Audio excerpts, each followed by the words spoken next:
Thank you for attending the Snowflake Q3 Fiscal 2025 Earnings Conference Call. My name is Matt, and I'll be your moderator for today's call. All lines will be muted during the presentation portion of the call for an opportunity for questions and answers at the end. If you would like to ask a question, please press star 1 on your telephone keypad. I'll now have to pass the conference over to our host, Jimmy Sexton, Head of Investor Relations. Jimmy, please go ahead. Good afternoon, and thank you for joining us on Snowflake's Q3 Fiscal 2025 Earnings Call. Joining me on the call today is Sridhar Ramaswamy, our Chief Executive Officer, Mike Scarpelli, our Chief Financial Officer, and Christian Kleinerman, our Executive Vice President of Product, who will participate in the Q&A session. During today's call, we will review our financial results for the third quarter fiscal 2025 and discuss our guidance for the fourth quarter and full year fiscal 2025. During today's call, we will make forward-looking statements, including statements related to our business operations and financial performance. These statements are subject to risks and uncertainties, which could cause them to differ materially from our actual results. Information concerning these risks and uncertainties is available in our earnings press release, our most recent Forms 10-K and 10-Q, and our other SEC reports. All our statements are made as of today based on information currently available to us. Except as required by law, we assume no obligation to update any such statements. During today's call, we will also discuss certain non-GAAP financial measures. See our investor presentation for a reconciliation of GAAP to non-GAAP measures and business metric definitions, including adoption. Earnings press release and investor presentation are available on our website at investors.snowflake.com. A replay of today's call will also be posted on the website. With that, I would now like to turn the call over to Sridhar. Thanks, Jimmy, and hi, everyone. Thanks for joining us today. As you've seen by now, we had a strong third quarter, outperforming expectations and increasing our FY25 product revenue guide. More and more, it is clear that our customers believe Snowflake is the easiest and most cost-effective. Welcome back. I'd now like to pass the call back over to Sridhar. Thanks, Jimmy, and hi, everyone. Thanks for joining us today. As you've seen by now, we had a strong third quarter, outperforming expectations and increasing our fiscal 25 product revenue guide. More and more, it is clear that our customers believe Snowflake is the easiest and most cost-effective enterprise data platform out there. Our customers are getting tremendous value from us, with many of them going all in on Snowflake. Our product development engine continues to accelerate as we launched the same number of Tier 1 features to general availability in Q3 as we did in all of fiscal 24. Our AI feature family, Snowflake Cortex, is showing significant adoption. And we improved our go-to-market motion across the board, and it's having a huge impact on new product adoption. We are firing on all cylinders. The credit goes to the entire Snowflake team, and I'm very encouraged by our progress showing up so well in the numbers. Product revenue for the quarter was $900 million, up a strong 29% year-on-year. Remaining performance obligations totaled $5.7 billion, with year-over-year growth accelerating to 55%. Given the strong quarter, we are again increasing our product revenue outlook for the year. In the quarter, non-GAAP operating margin improved to 6%. Having driven strong gains in product speed and revenue growth in Q3, we initiated an even more rigorous approach to cost management. We've been creating centralized and more efficient teams for some areas and removing redundant management layers, which enables us to make decisions faster. And we are deploying AI to drive higher velocity while reducing overall costs. We also eliminated a number of efforts that were underperforming and not aligned with our top goals as a company. I'm particularly proud of the team for driving efficiency throughout our business. This operational rigor is now a way of life for us, enabling us to improve profitability while aggressively investing in our innovation and go-to-market engine. Our obsessive drive to produce product cohesion and ease of use has built Snowflake into the easiest to use and most cost-effective enterprise data platform. And that is what is leading us to win new logo after new logo, expand within our customer base, and displace our competition over and over again. Like in the quarter, when a global telecom giant went all in on Snowflake as their data foundation. We are helping them process network performance data from systems that carry a large volume of the world's mobile traffic so they can consistently deliver superior network speeds and reliability to millions of mobile users worldwide. I personally spent a lot of time connecting with our customers around the world. Much of it took place during our Snowflake World Tours, where we welcomed a record 29,000 attendees across 24 in-person events. In the cities we returned to, we saw a remarkable 40% increase in attendance year over year, demonstrating the incredible momentum we are seeing at a global scale. In city after city, we heard the same three things from our customers: how much they love our technology, how easy it is to use, and how quickly they get real value and lower total cost of ownership. On the flip side, we also consistently hear a lot of feedback that some of our competitors' technology is highly complex and requires a ton of highly expensive engineering resources. And with complexity comes risk. What is one step in Snowflake is 10 on some other platform. That's 10 times more chances to engineer a mistake. It's just not that scalable. And the joy of Snowflake is that it works right out of the box. We're helping our customers drive down costs. For example, Snowpark is generating one data engineering win after another. We've had multiple customers saying that they have saved at least 50% migrating to Snowflake from other providers. And that's how our technology sells itself and why Snowpark is on track to be roughly 3% of our revenue. Snowflake's superpower is the ability to simplify the implementation of all the popular enterprise data architecture patterns that customers want. It's what makes us the best enterprise-grade technology for the warehouse, the lakehouse, and data mesh architectures. We give our customers real architectural choice without trade-offs and enterprise capabilities, and they love it.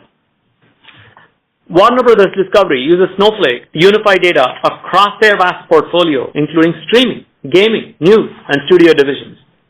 This helps them deliver personalized entertainment recommendations to millions of viewers.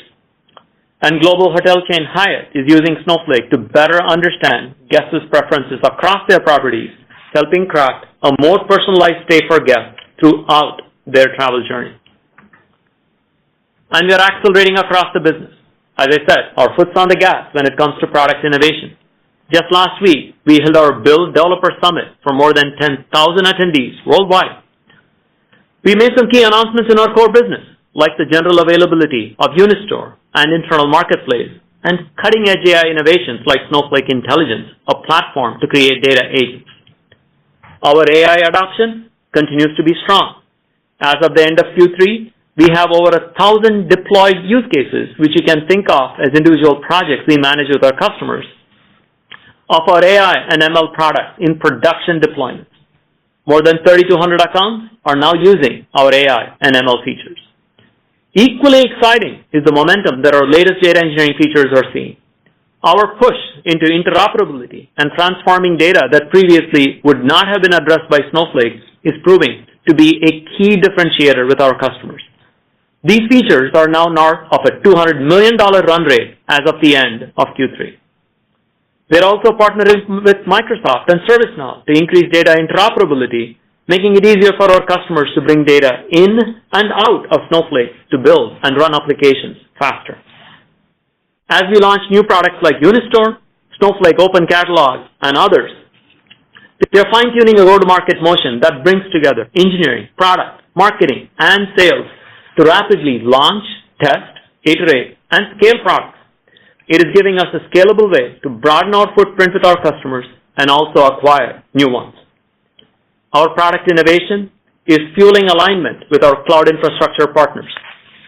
Through our collaboration with AWS, we have booked over $3.9 billion over the past 4 quarters, an increase of 68% versus the preceding 4 quarters. Looking at our results in Q3, I can tell you that these shifts are working and enabling us to drive multi-product adoption and further strengthen our position in the market. Finally, I want to talk about the tectonic shifts happening in the world of data. We are seeing massive adoption of open data formats, especially truly open formats like Apache Iceberg. We are justifiably proud of our support for and our investments in Iceberg and the Snowflake Open Catalog based on Apache Polaris that is seeing rapid adoption with developers and enterprises. Similarly, it is clear that AI is going to change how people consume data. Not only is AI going to make structured and unstructured data more interchangeable, it is also going to heavily influence areas like business intelligence. With our unmatched product capability ease of use, architectural flexibility, comprehensive governance, and prescient bets in Iceberg, Polaris, Cortex, and many others, we are well positioned to be the data platform of choice for enterprises over the next decade. Our intended acquisition of Datavolo strengthens our foundation to deliver an extensible and flexible connectivity platform for unstructured as well as structured data. It accelerates our ability to bring in and vastly simplify data engineering workloads for our customers.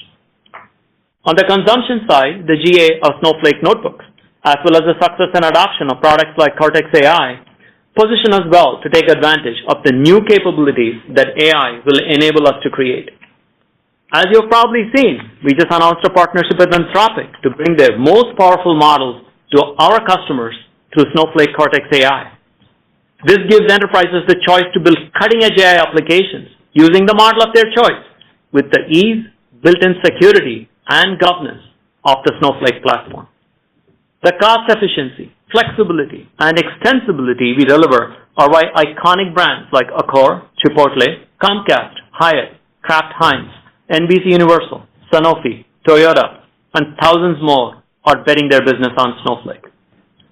As we move forward, we have a big opportunity to continue to expand with AI throughout the data journey continuum. This isn't just our product vision, it's the ask from some of our most significant customers.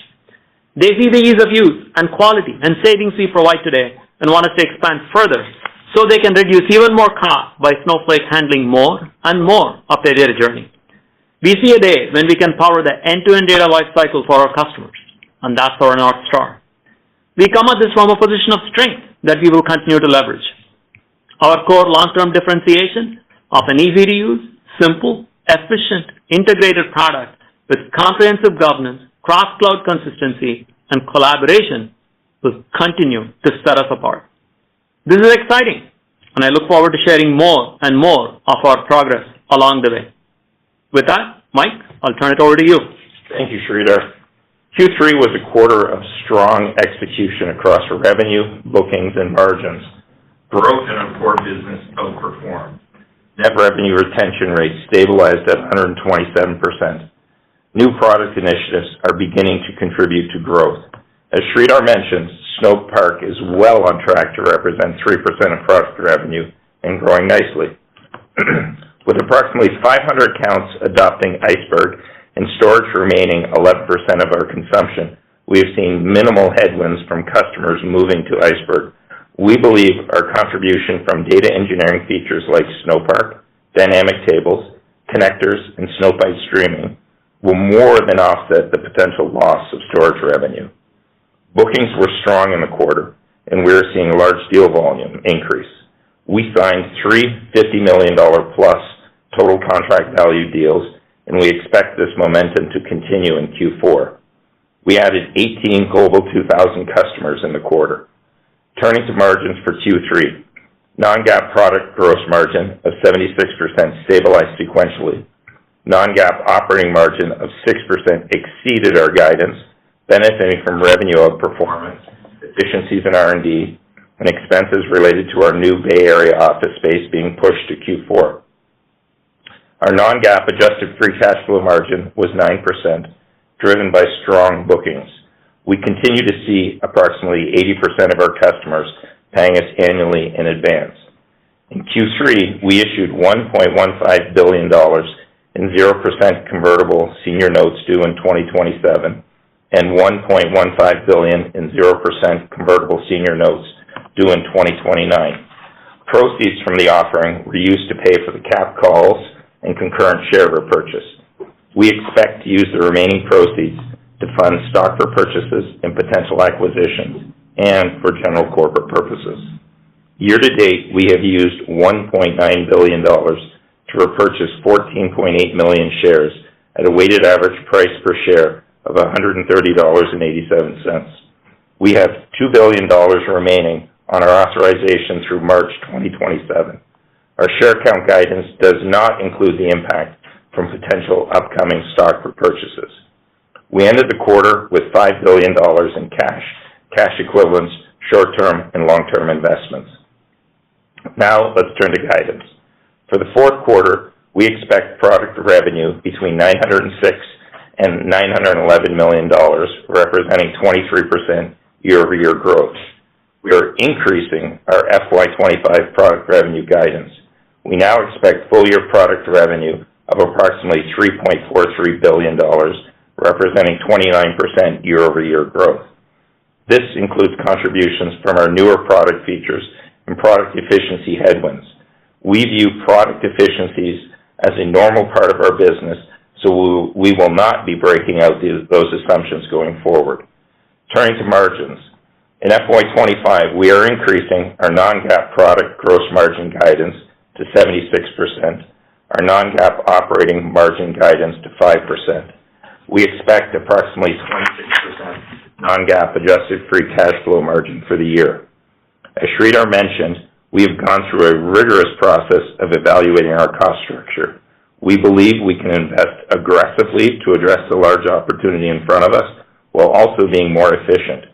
Our innovation and revenue-driving functions are being resourced to drive durable growth while also enabling us to show operating leverage for years to come. With that, operator, you can now open up the line for questions. If you would like to ask a question, please press star followed by 1 on your telephone keypad. If for any reason you'd like to remove that question, please press star followed by 2. Again, to ask a question, press star 1. As a reminder, if you're using a speakerphone, please remember to pick up your handset before asking your question. We will pause here briefly as questions are registered. The first question is from the line of Mark Murphy with JP Morgan. Your line is now open.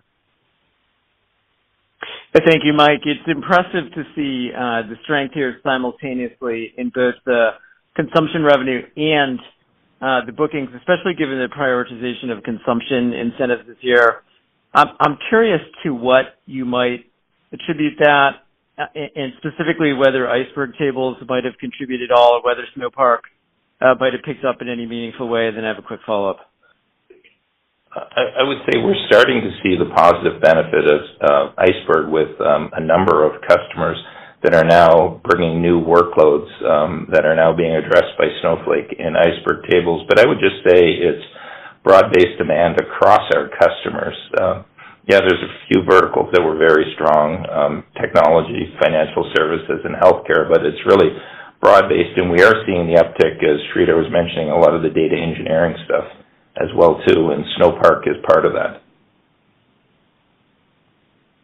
Great to hear. And Sridhar, I believe you had mentioned displacing the competition over and over again. That stood out to me. I'm curious if you saw an increase in those competitive displacements during Q3, and what you think might be triggering it, because we always hear that data sharing is unparalleled, but you had released a slew of AI-related products, and I'm also wondering if you think that might be swaying some of those competitive accounts over. At one level, the products that we release makes everybody feel great about sort of the future of the platform, what they can do with it both today and also tomorrow. The kind of things that people are already getting done with Cortex AI, search, and Unlist is already pretty impressive. But when it comes to the displacements, I would say that it's the core aspects of the product, which is the ease of use, the faster time to value, the lack of needing a very large team to set up deployments and maintain them as we go along. Those are the things that contribute most to people then, trying something and coming back to Snowflake and going, this is a much better way to make progress with data. And this is the reason why we obsess about making sure Cortex, for example, is integrated very tightly with everything else. You build a chatbot on Snowflake, it is automatically going to obey all of the permissions on the data that is underneath. And that's the magic of Snowflake. Christian, any additional thoughts? So the governance continues to be an important region, and we continue to invest on security, privacy, and compliance in addition to everything Sridhar mentioned. Thank you very much, and congrats. Thank you, Mark. Thank you for your question. Next question is from the line of Keith Weiss with Morgan Stanley. Your line is now open. Excellent. Thank you guys for taking the question, and congratulations on a really solid quarter. Mike, a question for you just in terms of like the strength of the quarter. From your commentary, it seems like the core business, like the core data warehousing business was really the standout in the quarter, and that firming up and the NRR firming up. But also, think you could give us some kind of visibility into the ramp that you're seeing with the new AI products like Cortex, and how does that compare to what you saw with Snowpark, if we think about them in the same time in their evolution? So that's a top-line question. And then also a bottom-line question for you. Last quarter, we talked about sort of accelerating investments, particularly in distribution. It sounds like that's being somewhat offset by being able to find sort of redundancies or headcount reductions, because we didn't really see it in the headcount number. Like that net addition was relatively modest. So it seems like you guys were able to kind of drive investment, but also find sort of like nets to take out of headcount. Is that the right way to think about it? Yeah, so on your first question, when I talk about the core business is data warehousing with data engineering. What we're talking about is the newer data engineering features that Sridhar was talking about, but there's a lot of data engineering that's done in Snowflake, and that was very strong. As well, we are seeing the uptick in new products. I would say Cortex is starting to take off. It's still very much in the early innings, and we're very optimistic of what that's going to do in the future based upon what we're seeing. And Snowpark continues to track as expected, will be 3% of our revenue for the year and growing very nicely year over year. In terms of the efficiencies, we've gone through and done a lot of performance management, especially in the sales organization. They've been hiring, and there's going to be a lot of hiring in the sales organization this quarter. They're doing, and we have really looked across the company at combining teams together where possible, and we're not replacing backfills as quickly because of that, and that's why we're seeing the operating savings that we're doing. There is no mass RIF or anything like that. Don't think about that. We're not doing that. It's normal performance management and really being thoughtful of where we put people. Got it. That's super helpful. Thank you. Thank you for your question. Next question is from the line of Kash Rangan with Goldman Sachs. Your line is now open. Hi, thank you very much. One for you, Sridhar, and one for Mike. Sridhar, there is a narrative which you will definitely dispute, that the core of the Snowflake data platform, that structured data, does not really have a long runway in the world of generative AI. And that also that Snowflake has a lot to prove with respect to generative AI on the unstructured data. What proof points can you talk to the quarter that would invalidate that bearish view and reinforce your conviction? And one for you, Mike, with the headwinds from storage not being as much as was dialed in, should we safely assume that you're guiding the product revenue 29% for the year, take away 3 points for Snowpark Container Services, that the core is actually at a point where you can see it being stable going to next year? I know you're not giving guidance. And if we can start to think about dream the dream of all the new products being largely incremental to that growth rate. Thank you so much. Congratulations. Thank you, Kash. On the, core business side, analytics, still is going to be pretty important. Getting the most important data about your business, but increasingly being able to act on it quickly in real time is the thing that is going to set great companies apart. If you look at the best companies that have been created in the past, like 2.5 decades, these are companies that have integrated data into the core of how they are operating. And when I talk to customers, not just about the analytics, the view of clean data, but also about being able to act on it, being able to see trends, being able to figure out things like guest experiences, like our customers Hyatt and Disney do at scale. So there's a very long runway because analytics flows over seamlessly and fluidly into things like machine learning, And AI then becomes even more of an accelerant because you can now go from unstructured data to structured data very, very easily. And that's the magic of products like Cortex AI.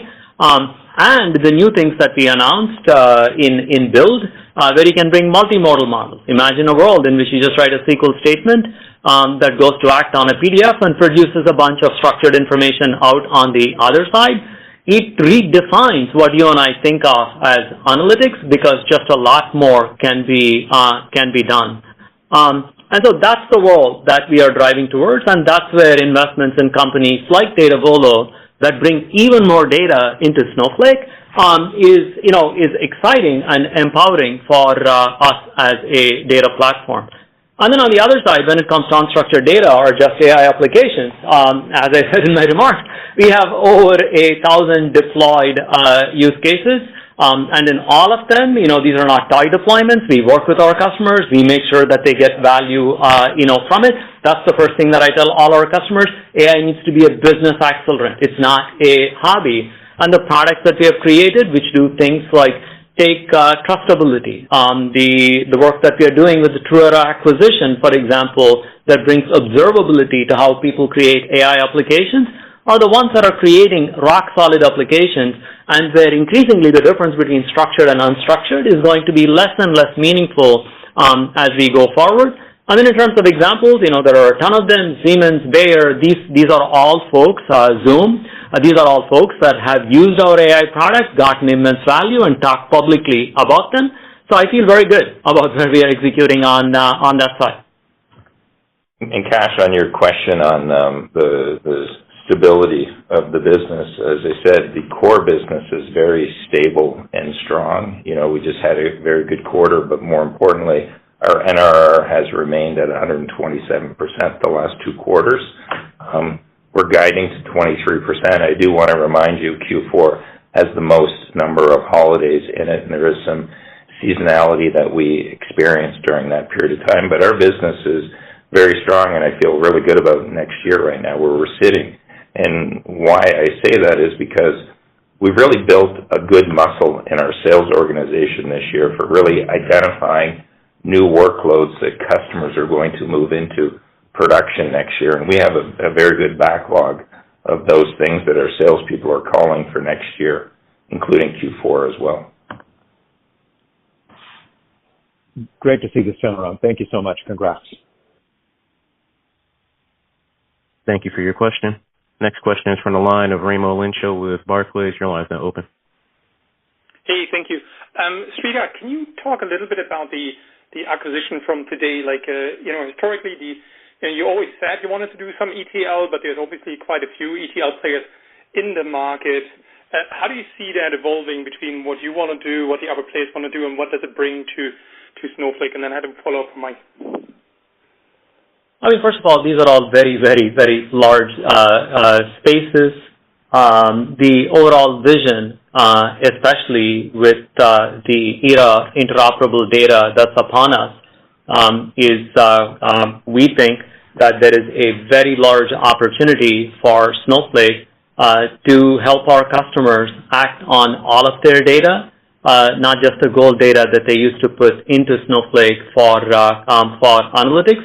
Anecdotal, but the kind of examples that I get from talking to our customers is they have hundreds, sometimes 1,000 times as much data sitting in cloud storage as they will do in a structured data platform. And more, they also feel like it's important that they own that data. And so you're seeing a shift in which things like application data is getting de-siloed, deconstructed, so that great new things that you can imagine, both for data transformation, data engineering, but also AI, is going to happen. And this is the context in which something like a Datavolo is really important for us. It comes with over 100 different connectors out of the box. It is going to run as part of Snowflake. It can also be deployed in customer VPCs, which lets us bring data in from places where normally we would not be able to run Snowflake on. And so it's really a force multiplier for the data that our data engineering pipelines can take on, but our AI products can be built on. But as I said, this is a very, very large space, estimated, just data engineering, data products as a whole, we think will be on the order of several $100 billion 10 years from now. And so there's going to be lots of companies. Our value add is this easy, integrated, highly efficient platform that we can bring for our customers. And things like Datavolo are an important piece here. Christian? I think you covered it well, and of course we have plenty of partners also doing data integration, and the reality is there's so many sources of data. A big area of focus of Datavolo was the unstructured data that Sridhar mentioned. Okay, perfect. And then, Mike, if you look at this quarter, much better performance, congrats from me as well. If you think about the question that everyone is going to ask is it economy or are you guys executing better? Is there any comments you can make in terms of what you're seeing in the field from just end demand getting better? I would say from the economy, it's very similar to what I said last quarter. It's not euphoric, but it's good. It's not bad. And I think we are just executing very well, and we are really seeing the results of our go-to-market efforts that we've had this year, and really working to identify new workloads rather than just trying to focus on bookings. And I think that's paying off right now, and it's forcing our salespeople to be closer to customers. Okay, perfect. Makes sense. Thank you. Congrats. Thank you for your question. Next question is from the line of Kirk Materne with Evercore ISI. Your line is now open. Yeah, thanks very much. I'll echo the congrats on a nice quarter. Sridhar, obviously we're going to hear a lot more about autonomous agents over the next year from a lot of providers in the market.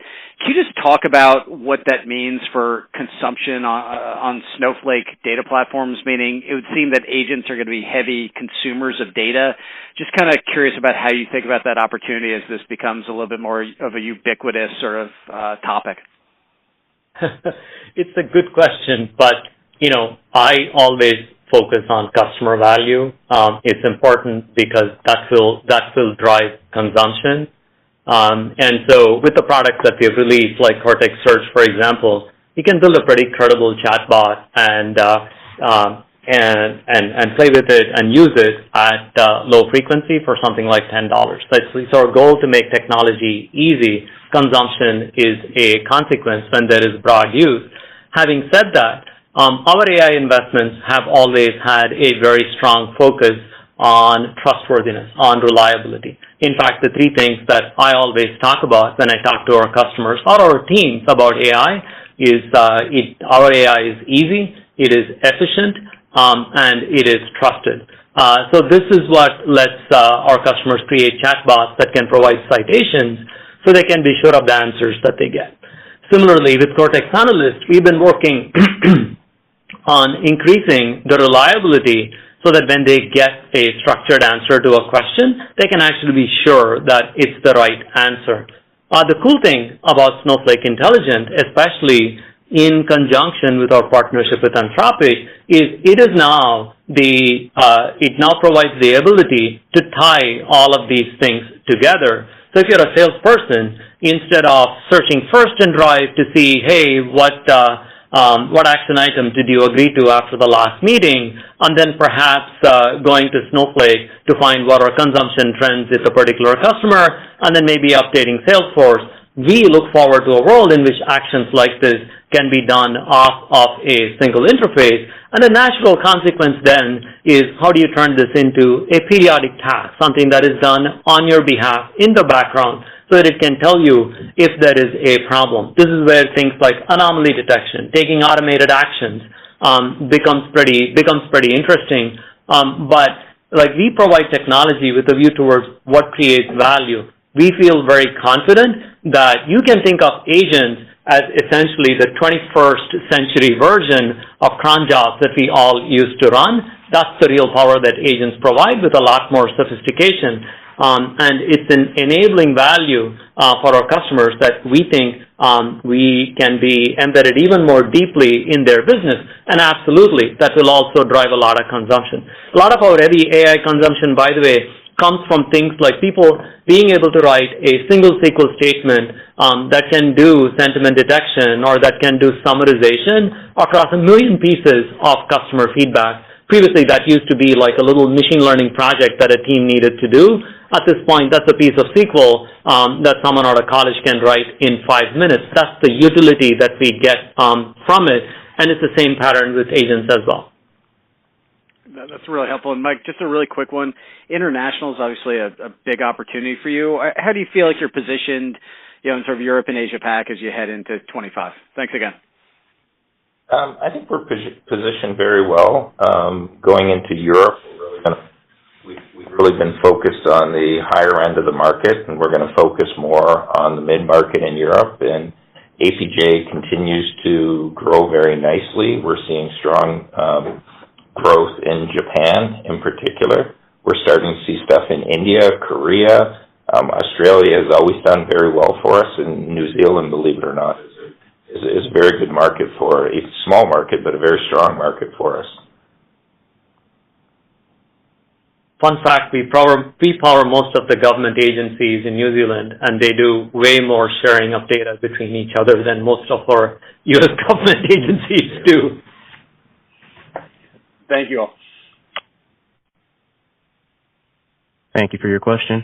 Next question is from the line of Brad Zelnick with Deutsche Bank. Your line is now open. Oh, great. Thank you so much, and congrats. Really, really great to see the pace of innovation showing up in results. I wanted to ask, how are customers using Cortex and making it available in their organizations, and how much of it should we think of as driving incremental consumption versus something maybe they were already doing with conventional SQL queries? I think that generally the kind of use cases that Cortex AI enables are pretty distinct from what used to be possible with SQL. I'll let CK chime in a second, but let's face it, if you wanted to go through all of the notes written by a sales team on use cases and analyze it, most of the time the project wouldn't even happen. Recently, this is a self-referential example of us using our own product. One of the things that we wanted to do was we wanted better insight into use cases that our sales team had created. But the idea of clicking through a UI and 50,000 different use cases to figure out what was going on is not something you can generally find volunteers for. But it turns out you can write a few queries that can do a pretty amazing job of inferring structured information from all of these notes that are out there. And we were able to do something that honestly would never have gotten done as a project before. It's these kinds of things that I think the Cortex family of products will enable. But again, we focus on value creation. What's the additional value that the customer gets that we get? Yeah, I think many of the use cases or scenarios that Sridhar covered are around text analytics, which is very adjacent to where we've been for a long time. But as we announce and build, we've expanded beyond text to support images, audio, and video. So that's one part of it, analytics. The other piece that we're seeing a lot of momentum and interest is with Cortex Search and Cortex Analyst, which is how do we democratize access to data, and that is going quite well. Exciting stuff. Mike, just maybe a follow-up for you. Based on your comments on Iceberg, are you baking in less headwind for the year into the guide? And then what's the latest on how customers are thinking about the mix of where data will live? Thanks so much. Yeah, as I said, I'm not going to be talking about different performance improvements going forward. It's factored into the guide with where we see them. But as I mentioned in my prepared remarks, we think with what we're seeing with some of the new data engineering features, that will more than offset any potential storage revenue we lose as a result of people moving data out of Snowflake. We think net is just going to open more opportunity for us, and it's a much bigger opportunity. The amount of data that is not in Snowflake today that is accessible to us through Iceberg. Thanks for making that clear. Thanks for taking my questions. Thank you for your question. Next question is from the line of Brent Thill with Jefferies. Your line is now open. Thanks. Sridhar, just on federal, you mentioned New Zealand powering many of their agencies. how would you characterize where you're at in the federal journey? And given what's just happened in the last month, there's been a lot of concern about efficiency in the federal government. Can you just give us your thoughts about what's going to happen here over the next couple of years? Yeah, we recently did a small acquisition of a company called Night Shift, which will better position us in the federal business.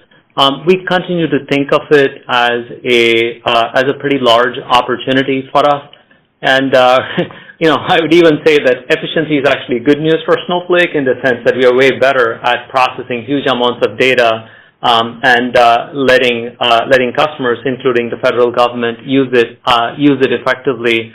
I don't have a lot more color to add right now, but it continues to be a focus. We spend a lot of time in making sure that business grows. We've gotten a number of certifications, which, as you know, are like prerequisites. We feel good about where we are. Stay tuned for more news. Yeah, I'll just add to that. As you know, the U.S. federal space is a very, very, very small piece of our business today. We feel good about what we're doing, and we think there's a lot of upside in the federal space over the next couple of years. Thanks, Mike. And just for you, Mike, on the big deals, you mentioned 3 deals over 50. I think you're coming up and comping a $250 million deal last Q4. Can you just talk about what you're seeing in these bigger transactions? Are you seeing more transactions that are smaller? Are you seeing some of these bigger elephants starting to roam again? How would you characterize what you're seeing in the pipe for Q4? I think Q4 is going to be a very strong bookings quarter like it normally is, and we have a number of large deals we're working on that are renewals with existing customers with growth in them.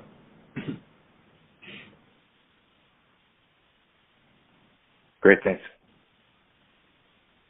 Thank you for your question. Next question is from the line of Mike Cikos with Needham & Co. Your line is now open. Thanks, guys. This is Matt Calitri on for Mike Cikos over at Needham. This is the healthiest quarter-over-quarter addition to RPO and CRPO during an October quarter, stretching back over multiple years and potentially a record 3Q for the company. Can you help us think about what drove the strong growth, and did the 2 top 10 customers Mike alluded to being on monthly commitments last quarter sign new commitments during the quarter? We didn't have big commitments from those customers in the quarter. And what I would say is a lot of the current RPO growth in particular just has to do with larger customers based upon when their renewals are coming up or when they're running out of capacity and renew. But it was a strong growth quarter in total RPO and current RPO, and you're seeing that in the actual reported revenue number and what we're guiding to for next quarter. And overall, the little bit of color, I end up talking to a lot of customers that I will add here, is our conversations are inevitably focused on where are places where we can help them get more efficient, where we can help them drive more revenue. The more effectively our sales team is able to do that, and they did a wonderful job in the first 2-3 quarters of the year, the more it reflects itself naturally in renewals.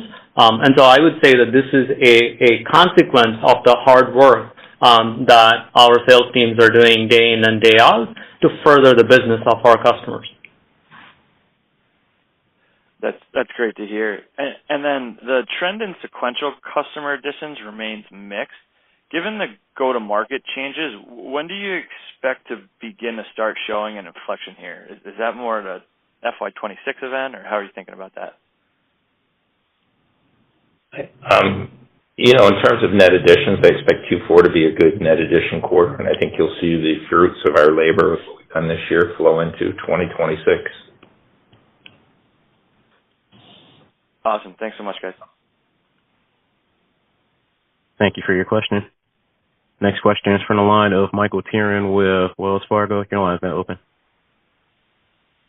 Hey, thanks very much. I appreciate you taking the questions. Maybe on the expansion rates holding stable here, I want to ask about that metric just in context with the go-to-market shift towards consumption, and maybe you could just help give us some context around how that consumption focus may be impacting the trajectory we're seeing on expansion rates, if there are common plays you're seeing work across customers, and if you're starting to hit a point where you're feeling comfortable that retention rates are starting to hit a baseline. I think I'm never going to guide to net revenue retention, by the way, but I do feel it feels pretty stable based on what we're seeing in there. And a lot of that is driven by our core business with the addition of some of our older customers starting to use some of these newer features as well, too. So stay tuned. That's not something we're going to guide to. Okay. It's still helpful commentary. And then just a follow-up on one of the comments around the offsets to storage headwinds. Is just hoping you could help us think through the sequencing of those. Is that something that can immediately help offset any storage headwinds tied to Iceberg, or is that something that over time the customer profile, the spend profile, helps adjust for those things? Is there just a sequence of events we should all be mindful of there? Yeah, as I said, I'm really not seeing a big storage headwind as a result of Iceberg, and to the extent any of our customers do move data off, it will be more than offset by the growth we're seeing in data engineering, the newer data engineering features. And as I also said, we are starting to see a positive impact of Iceberg with new workloads that were never in Snowflake before. Now customers are using Snowflake on open file Iceberg formats. Yeah, I'll stress something that I said earlier, which is customers typically have 100 to 1,000 times more data sitting in cloud storage. With the things that we have done with data engineering, or even things like Cortex AI, which you can think of as AI extensions to what you can do with SQL, or with nifty new paradigms like dynamic tables, which is a very efficient way to run data pipelines, and soon to be combined with things like multimodal models. All of a sudden, you can imagine a data pipeline that is looking at video transcripts, generating text from it, doing sentiment detection off of it, all off of a few SQL queries because of these open data estates that are sitting there. These, again, are use cases that someone honestly would simply not have conceived of in a pre-Iceberg, pre-AI kind of world. And that's the magic of Snowflake, which is to take all of these complex technologies, but put them into a form that lots of people can get value from them. And so that's the big opportunity, rather than a itty-bitty tactical thing of some data within Snowflake perhaps moving to an Iceberg format. I don't think it's just such a big deal. Yep. That all sounds great. Thanks very much. Thank you for your question. Next question is from the line of Alex Zukin with Wolfe Research. Your line is now open. Hey, guys.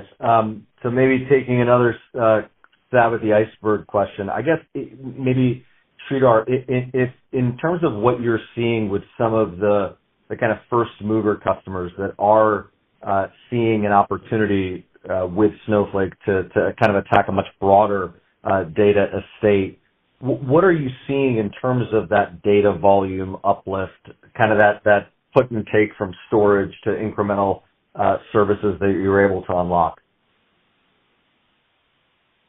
As I was saying, I really think of this as a big new opportunity where all of a sudden a lot of our customers are realizing that with things like our Iceberg support, they can do things with the Snowflake compute engine, even to run analytics, for example, on historic data that is sitting in data estates that simply would not have been possible before.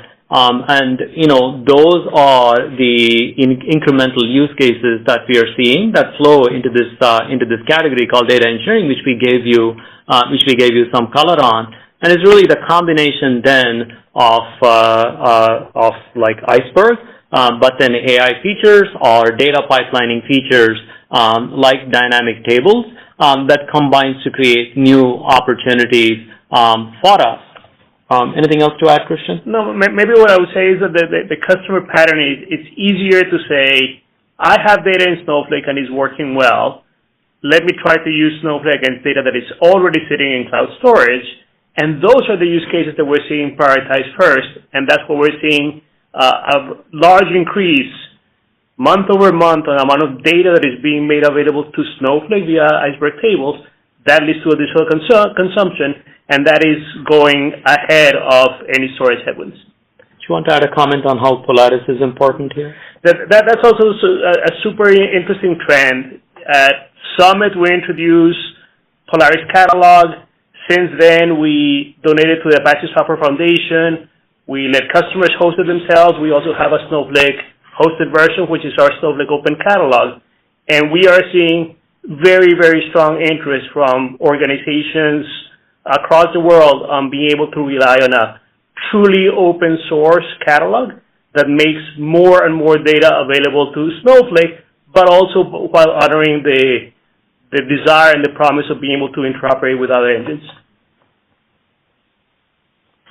Perfect. And then maybe just to follow up, Mike, for you, can you maybe talk through some of the sales changes, whether in terms of performance management, in terms of should we be thinking about any incremental conservatism as we look at our models for next year versus what seems to be an improving budget backdrop spending environment potentially going into next year with some of your largest verticals like FinServ and Tech, and maybe anything we should take into account as we look at our models for next year? Yeah, I would just say that our sales leaders have gone through and really, typically salespeople always wait till the end of the year to do performance management based upon how they have performed. And sales leaders now realize you can do performance management throughout the year. And we started doing a lot more performance management in Q3, and we've been backfilling those people with the right skill sets of what we're looking for. And I'm not going to talk about conservatism or whatever. We guided for the quarter, and we feel good, and I feel good about what we're seeing next year. The only thing I would remind you is when you're building your models for next year, Q1, we do not have the benefit of leap year that we had last year, so there's one less day in it, and that does have an impact on the year-over-year growth rates when you're building your models. And the other small additional color that I will add here is that, our sales teams, as part of the consumption push, have been evolving a whole new science around how do you go from activity to use cases one to what's in deployment.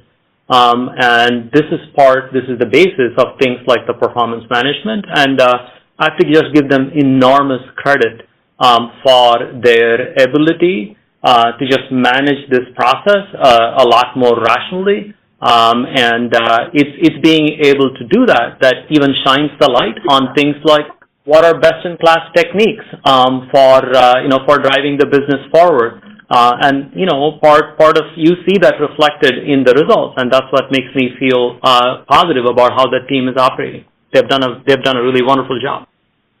Perfect. Thank you, guys. Congratulations. Thank you for your question. Next question is from the line of Brad Sills with Bank of America. Your line is now open. Oh, great. Thank you so much. Question for you, Sridhar. I couldn't help but notice some of the comments you made on the strength you're seeing with AWS.